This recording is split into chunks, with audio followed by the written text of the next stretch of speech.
there are people you meet or hear about from time to time who seem to be rule breakers. Like almost as if they go out of their way to rock the boat, to upset the apple cart, to stir up trouble, to challenge the status quo. Do you think Jesus was one of those people? On Monday, we read about Jesus' response to the question, why doesn't his disciples fast? On Wednesday, Jesus was challenged by the Pharisees who accused him of acting unlawfully with regards to the Sabbath. Today, we pick up the narrative with Jesus again making waves with regards to the Sabbath. Mark chapter 3, verse 1. Another time, Jesus went into the synagogue and a man with a shriveled hand was there. Some of them were looking for a reason to accuse Jesus, so they watched him closely to see if he would heal him on the Sabbath. And one of the rules that the Pharisees guard is that you are not allowed to heal on the Sabbath because it's considered to be work. Okay, you're allowed to heal if it's life-threatening, but not if it's not. And this man has a shriveled hand, which I'm sure is not pleasant, but it's not life-threatening. And so the Pharisees would say, come back when it's more convenient. Come back another day. Mark chapter 3, verse 3. Jesus said to the man with the shriveled hand, stand up in front of everyone. Then Jesus asked them, which is lawful on the Sabbath, to do good or to do evil, to save life or to kill? But they remained silent. He looked around at them in anger and deeply distressed at their stubborn hearts. He said to the man, stretch out your hand. The man stretched it out and his hand was completely restored.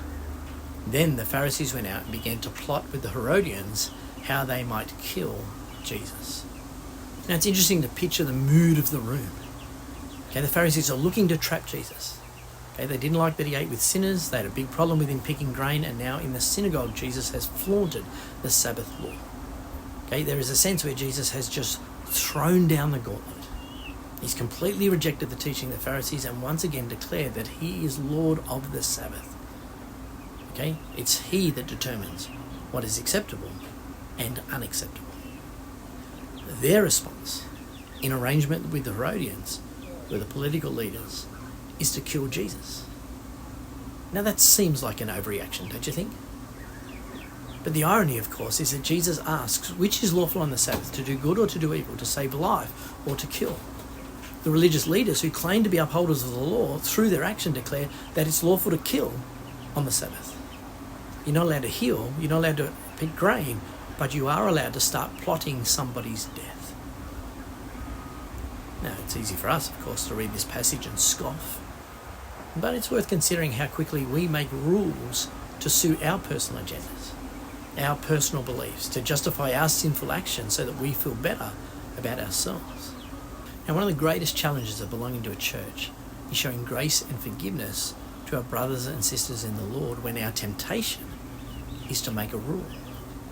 To make a rule that highlights their sinfulness while at the same time, but of course completely unintentionally, shines a light on our godliness, our righteousness, our pride. Friends, there is a reason that Jesus says that the best way to prove that we are his disciples is to love one another. Okay, I mean, that in itself is a radical statement. It means that we will be defined as people of love, people of grace, people of forgiveness. Spend a couple of minutes in prayer. Ask God to help you to resist the temptation to make rules like the Pharisees and instead to teach you to show love, grace and forgiveness like Jesus.